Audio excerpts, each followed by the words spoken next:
Et l'on referme ce journal avec du 7e art francophone, qui plus est celui du Festival d'Angoulême, qui retirera son tapis bleu ce soir après avoir couronné l'un des 11 films en compétition. Alors quelles sont ces pépites? Écoutez Patrick Simonin.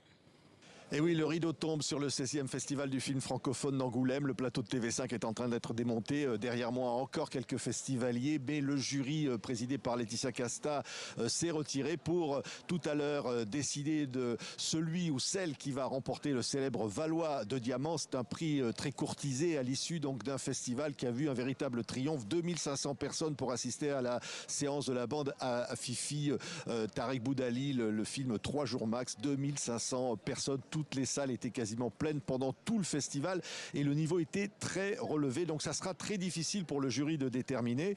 Parmi les films présentés en compétition, il y a Balogi, le célèbre rappeur belge qui est là avec Augure, un film soutenu par TV5 Monde. Bungalow, qui est un film québécois. Iris et les hommes avec Laure Calamy, tout à fait émouvante. Ou alors L'air de la mer rend libre de Nadir Moknesh, un film extrêmement courageux. Là encore un film soutenu par TV5 Monde.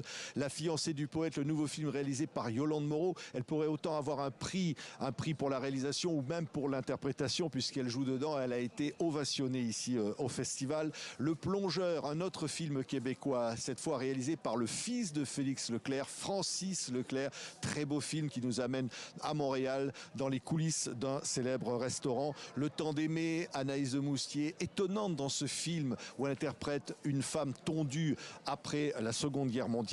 Rien à perdre avec Virginie Efira sur la question des enfants placés, ou encore Rosalie avec une Nadia Tereskevich, comédienne absolument formidable qui interprète une femme à barbe. Il faut imaginer ce que ça représente. Il y a eu des grands moments pendant ce festival. Robert Charlebois et Louis Forestier qui se sont réunis depuis très longtemps. Ça n'avait pas eu lieu pour chanter le célèbre Lindbergh au théâtre ici. Et puis tout à l'heure, c'est Flo, le film de Géraldine Danon, qui va clôturer ce festival en nous racontant l'histoire de Florence Artaud. C'est un film absolument formidable, épique, un grand film d'aventure donc pour clôturer une formidable 16e édition du festival. On attend donc le verdict tout à l'heure, évidemment, pour savoir qui va remporter le Valois ici sur le tapis bleu. C'est pas un tapis rouge, c'est un tapis bleu.